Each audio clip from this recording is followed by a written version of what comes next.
दोस्तों welcome back. आप देख रहे हैं कॉफी विद सुबीर जैन। दोस्तों जितने राष्ट्रवादी चैनल हैं, वो यूट्यूब हो, बेशक वो मेन स्ट्रीम मीडिया हो, उन सब की आवाज को दबाने की कोशिश की जा रही है कांग्रेस की तरफ से। अब मेरे पास खबर है कि कांग्रेस ने यूट्यूब को भी पैसे दिए हैं कि जितने राष्ट्रवादी चैनल्स हैं, उन सबको रोका जाए, ब्लॉक किया जाए, बंद किया जाए या उनकी रीच को दबा दिया जाए। ध्रुव राठी हो, वो और रबिश फैलाने वाले लोग हों, इनके अकाउंट्स को और बढ़ाया जा रहा है, पैसे लगाए जा रहे हैं और बाकियों को दबाने के लिए कोई भी ऐसी चीज़ नहीं है जो ये काम जो इन्होंने रोका हो। अभी अजीत भारती का नाम आपने सुना होगा, उसके ऊपर भी एक एफआईआर लॉन्च कर दी गई है। किसके ऊपर? और किया भी कहाँ है? बैंगलोर में, जहाँ पर इनकी अपनी कांग्रेस की गंदी गवर्नमेंट है। जहाँ पर अभी-अभी खटाखट तरीके से पेट्रोल के, डीज़ल के, गैस के, इवन कि पानी के बिल बढ़ा दिए गए हैं। क्यों? खटाखट स्कीम जो देनी है मुसलमानों को। और अजीत भारती ने किया क्या था, जिसके लिए उसके ऊपर केस रजिस्टर एक नहीं किया है दोस्तों। बहुत स्टेट्स हैं, तेलंगाना है, हिमाचल है, बैंगलोर है, हर जगह पर उसके ऊपर केसेस है ताकि आज वो बैंगलोर में उसका केस की सुनवाई है, अगले दिन तेलंगाना तेलंगाना जाना पड़ेगा, फिर हिमाचल जाना पड़ेगा, उसे पूरे भारत में, हर स्टेट में जहाँ-जहाँ पे इनकी पकड़ है, वहाँ पर धक्के खिलाएँगे। अजीत भारती को तंग करने का एक तरीका है। किया क्यों है? किया है क्योंकि एक कंप्लेंट लिखी है कांग्रेस के जो सेक्रेटरी हैं, वो लीगल्स है, लॉयर भी हैं, बीके बोपाना। उन्होंने एक एलिगेशन लगाया है कि अजीत भारती जो काम कर रहा है वो गलत है।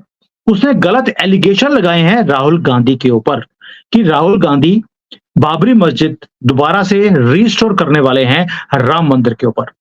अब आपको याद होगा कि जो ये स्टेटमेंट है अजीत भारती की, वो तो मैंने भी कवर करी थी कि जो इन्हीं के अपने प्रवक्ता होते थे, वही संत महात्मा जो आजकल कांग्रेस के खिलाफ हो गए हैं, उन्होंने एक क्लेम किया था, राहुल गांधी की स्टेटमेंट है कि वो राम मंदिर तोड़कर बाबरी मस्जिद दोबारा से खड़े करने वाले हैं और कॉन्स्टिट्यूशन की धज्जियां वो उड़ाने वाले हैं। अब ये बात तो पब्लिक डोमेन में है, इसके ऊपर एफआईआर रजिस्टर ही नहीं होनी चाहिए थी और रजिस्टर भी कहाँ करी है, सेक्शन 153 ए और 505 में। इसके अंदर धक्के खिलाएंगे और उसके बाद इसे मारा पाई पीटा जाएगा और जो हमारे करप्ट जजेस हैं, वो फैसला भी इसके खिलाफ देने वाले हैं ताकि ये अंदर हो जाए। ये हालत है कांग्रेस की, बौखलाहट की, कि किसी की भी आवाज जो इनके खिलाफ बोलता है, उसे दबा दिया जाए। मेरे अकाउंट को दबा दिया गया है, उठने नहीं देते हैं, वीडियोस को वायरल करने नहीं देते। कोई भी वीडियो जो राहुल गांधी के खिलाफ होगी, वो आप कभी भी देखिए उसके व्यूज ही नहीं आते हैं क्योंकि यूट्यूब को बोल दिया गया है इसे दबा दिया जाए। और ये जो अपना अजीत भारती है, जैसे इसको तंग करने के लिए वही काम किया जा रहा है जैसे नुपुर शर्मा के लिए किया था। सारे स्टेट्स, जितने भारत में स्टेट्स हैं, हर जगह पर एफआईआर लॉन्च कर दी गई थी। उसे हर जगह पे जा जाकर अपने केस की सुनवाई करने के लिए जाना पड़ता था और नॉन बेलेबल वारंट्स भी थे उसके ऊपर। क्या अजीत भारती ही है अकेला जिसके ऊपर एफआईआर है? और वहां पर भी यही कांग्रेस के जो लॉयर्स हैं फॉल्स एलिगेशंस लगा रहे हैं सब जगह पर। अब अजीत भारती ने किया क्या था? अजीत भारती ने एक वीडियो बनाया सिर्फ, और उसके ऊपर राहुल गांधी को तो गुस्सा आ गया कि भाई भारती ऐसी स्टेटमेंट कैसे दे सकता है। और इससे जो पीस है, तो ये कौन सा पीस है मुझे समझ नहीं आया, लेकिन पीस एंड हार्मनी जो है, हेट्रेड है लोगों के बीच में, वो बढ़ जाएगी। राहुल ने मोहब्बत की काम किया कब था जो पीस और हेट्रेड नहीं होगा? मुझे आप बता दीजिए। पब्लिक के अंदर जो डिस्टर्बेंसेस है उसको क्रिएट करने के लिए राहुल गांधी ने ऐसा कौन सा काम है जो ना किया हो पिछले 15 सालों में, और पिछले 10 सालों में तो ये चरम सीमा पर पहुंच चुका है। और ये किया क्यों? वही ऑल्ट न्यूज वाला जुबेर डॉगी, वही सुअर का औलाद जुबेर, उसने दोबारा से एडिटिंग कर कर एक वीडियो बनाया जिसके ऊपर अजीत भारती की टारगेट करने के लिए वीडियो निकाल दिया। ये 40 सालों के 40 सेकंड का जो वीडियो था, उसमें नैरेटिव उसने वैसा ही सेट किया जैसे नुपुर शर्मा के केस में उसने सेट किया था। दूसरे आदमी की कोई भी चीज सुनाई नहीं गई और उसकी एडिटिंग कर कर एक गन डालने की कोशिश की गई। यानी कि बहुत लंबी वीडियो में ट्रिमिंग कर कर एक छोटी सी 40 सेकंड की वीडियो निकाल दी और उस वीडियो के बेसिस के ऊपर राहुल गांधी को गुस्सा आ गया और उन्होंने बोल दिया कि भैया इसको तो टांगो अजीत भारती को। सोच कर देखिए, अगर इस तरह से ये काम होगा हमारे कोर्ट्स के अंदर। जब केजरीवाल का केस आया, तो जज ने क्या बोला कि भाई इतनी बड़ी फाइल पढ़ने का टाइम नहीं है, बेल ग्रांटेड। फाइल पढ़ने का टाइम नहीं है, बेल ग्रांटेड। सुप्रीम कोर्ट ने बोल दिया, हमें जो ठीक लगा हमने कर दिया, बल्कि रूल्स पढ़ने की जरूरत नहीं है, अब तो हमें जो ठीक लगेगा वो होगा। यानी कि अब जहां से हमें पैसे मिलेंगे वहां पे हम जजमेंट दे देंगे, क्योंकि हमें अच्छा लगता है, पैसे जेब में आ चुके हैं। अब लोअर कोर्ट वाले जो थे उन्होंने बोला, जब सुप्रीम कोर्ट ओपनली पैसे खा रहा है, हमें भी पैसे मिल रहे हैं, क्यों ना खाए जाए। अब लोअर कोर्ट ने भी पैसे खाने शुरू कर दिए। ये क्यों बोल रहा हूं? उसका रीजन एक सिर्फ केजरीवाल नहीं है, या जो अजीत भारती के गेस्ट जो केसेस चल रहे हैं वही एक रीजन नहीं है। पुणे में आपको याद है ना, वो पोर्श वाला, वो जो अमीर ज्यादा था, उसके फादर को भी इन्होंने पकड़ के अंदर कर दिया। उसको, लड़के को अंदर नहीं किया, उसके बाप को अंदर किया था, छूट गया पैसे देकर। 2 लोगों की मौत हुई है, कोई फर्क नहीं पड़ता हमारे कोर्ट्स को। ये हाई प्रोफाइल जो केसेस होते हैं, ये बोलते हैं ये तो हाई प्रोफाइल केसेस हैं, पैसे बड़े अच्छी तरह से आराम से मिल जाते हैं। हमें बार-बार हर एक आदमी से, किसी से 10,000, 20,000, 50,000 जो माँगते हैं, यहाँ पे 50-100 करोड़ रुपए एक झटके में मिलता है। क्यों ना ज़िंदगी बना ली जाए।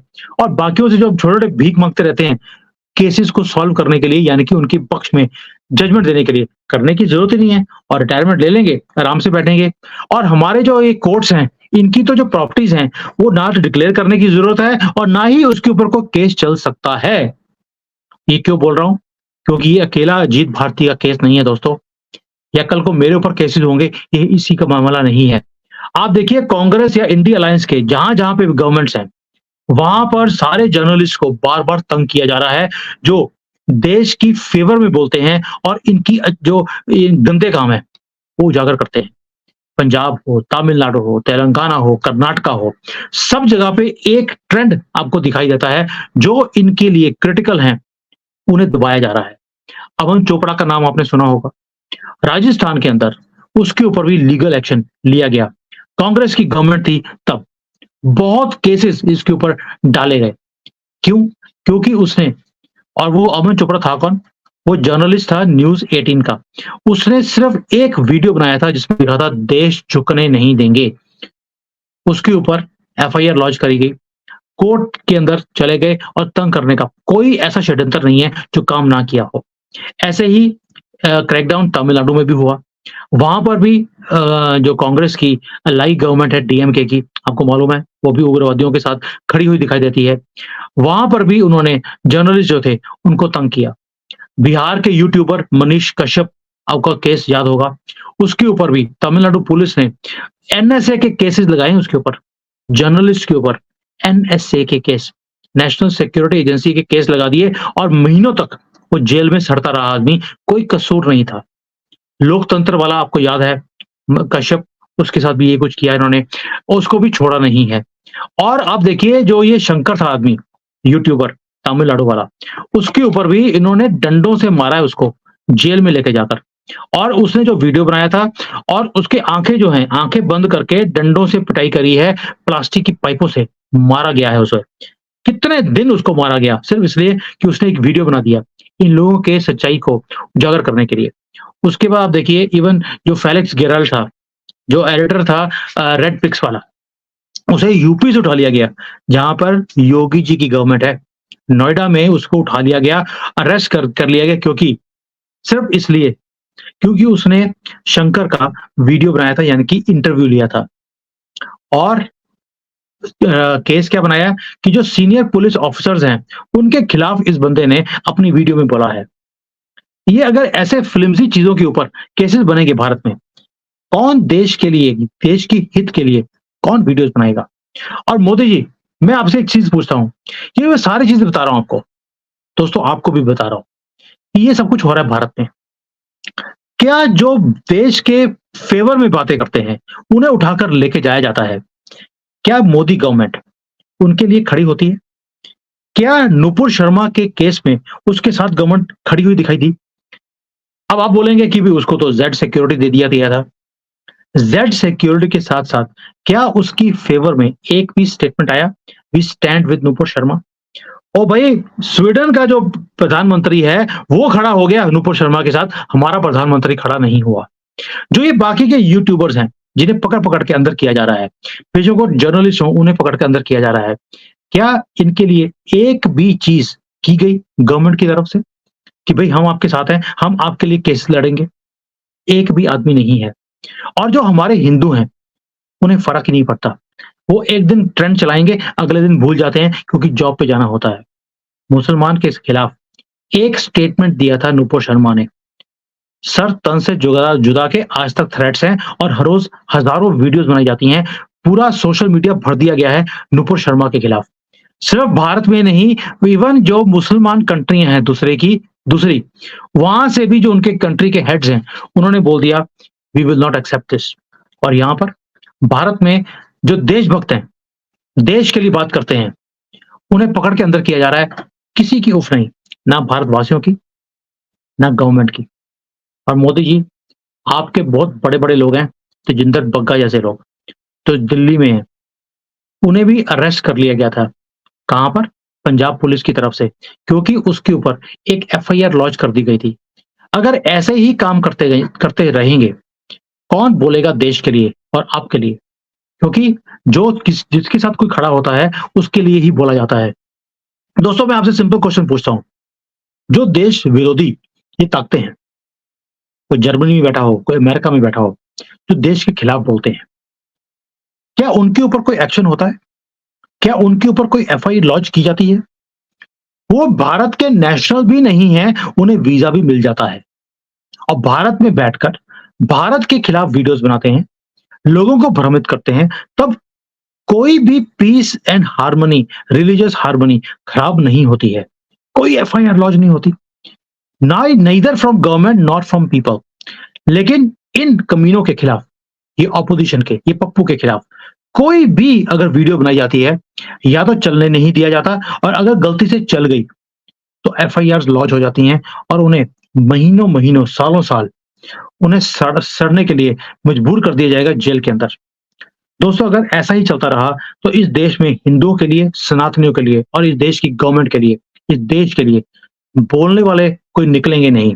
हर एक को लगेगा कि झूठ पे ये सानू, है हम आप अपने पिछवाड़े पे हम डंडे क्यों खाएँ? क्योंकि आपको फ़र्क नहीं पड़ता, गवर्नमेंट को फ़र्क नहीं पड़ता। फ़र्क किसको पड़ता है? ये एंटी नेशनल्स को इनके खिलाफ बोलो, तो इनको फ़र्क पड़ता है। नेशन के लिए बोलने वाले इसीलिए कम है भारत में।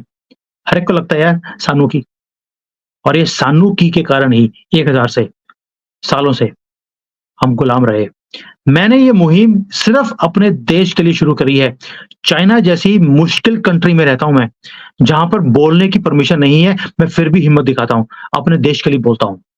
लेकिन हमारे देश में भारतीयों को कोई फ़र्क नहीं पड़ता, अभी बोलते हैं, "ओह यार तुम्हें क्या ज़रूरत पड़ी है ऐसी वीडियोज़ बनाने की?" अपने देश के लिए बना रहा हूँ, मुझे दुःख है और दर्द है अपने देश के लिए और अपने धर्म के लिए। आपको देश में बैठकर भी देश की चिंता नहीं है, मुझे बाहर बैठकर भी चिंता है। और इसलिए मोदी जी, आपको बार-बार बोल रहा हूँ एक ही चीज़, प्लीज़ रामचंद्र बनना बंद कर दीजिए। बहुत हो गया सम्मान इन सबका। जब तक आप डंडा नहीं उठाएँगे, तब तक हम जैसे लोगों को डंडे पड़ते रहेंगे। और अगर अजीत भारती को अंदर किया गया, इससे बड़ी जो चोट है राष्ट्रवादियों के लिए, वो और कोई हो नहीं सकती, क्योंकि जिस तरह से वो ओपनली बोलता है अपने देश के लिए, ये गद्दारों के खिलाफ, उससे हम जैसे लोगों को भी हिम्मत मिलती है, हम भी आकर ओपनली बोलते हैं इन करप्ट जजेस के खिलाफ, जो अब अजीत भारती को अंदर करने की पूरी मुहिम में शामिल हो चुके हैं कि इसे अब पहले तो दौड़ाएँगे, 5-6 महीने उसको हर स्टेट से दूसरे स्टेट तक भगाएँगे। एक ही दिन 3-3 स्टेट्स में डेट दी जाएगी, ताकि सुबह वो तेलंगाना में हो, शाम को पंजाब में, दोपहर को और शाम को उसको कर्नाटक जाना पड़े। ये सारी चीज़ें की करी जाएँगी, ताकि इकोनॉमिकली उसको तंग किया जाए, इमोशनली तंग किया जाए, और जब कुछ महीनों तक उसे तंग किया जाएगा, उसके बाद उसे सज़ा सुना भी दी जाएगी। क्यों? कांग्रेस से पैसे मिल चुके होंगे इस करप्ट जजेस को। मोदी जी, इस सारे धांधली को जब आप रोकोगे, तभी ये देश में तरक्की आ सकती है, सुख शांति आ सकती है, और आपके लिए और देश के लिए बोलने वाले निकलेंगे, गली-गली से निकलेंगे। वरना हमारे जैसे लोग भी बंद करके आराम से अपने देश में जहाँ बैठे हैं हम लोग, वहाँ बैठे अपनी ज़िंदगी चलाते रहेंगे। हमें क्या ज़रूरत पड़ी है फिर आपके लिए बोलने के लिए? क्योंकि हमें मालूम है कि आप हमारे साथ खड़े ही नहीं हो। जिस दिन खड़े होगे हम भी आपके साथ, पहले भी खड़े थे, अभी भी खड़े हैं, बाद में भी खड़ेंगे, लेकिन फिर और तेजी से आपके साथ खड़े होंगे। दोस्तों, इस मुहिम को और तेज करना जरूरी है। आप में से जो लोग मेरे से जुड़ना चाहते हैं, please send a message to me. मेरा ईमेल आईडी नीचे दिया हुआ है, टेलीग्राम का अकाउंट नंबर दिया हुआ है। अकाउंट नंबर है मतलब कि कोई पैसे मांगने की मैं बात नहीं कर रहा हूं, ना मैंने कभी पैसे मांगे हैं। ये फ्री ऑफ कॉस्ट में सारे काम कर रहा हूं। मेरा कोई भी पत्रम पुष्पम मांगने का कोई मेरा इरादा भी नहीं है। मेरे यहाँ पे जो जितने भी हैं आप मेरे से कनेक्ट कर सकते हैं, मेरे से डायरेक्टली बात भी कर सकते हैं। You can send a email to me, और मुझे अगर ठीक लगेगा आई विल इनवाइट यू। अपना पक्ष रखिए, गवर्नमेंट तक पहुंचाने का काम मेरा है। जय हिंद, वंदे मातरम और जय श्री राम।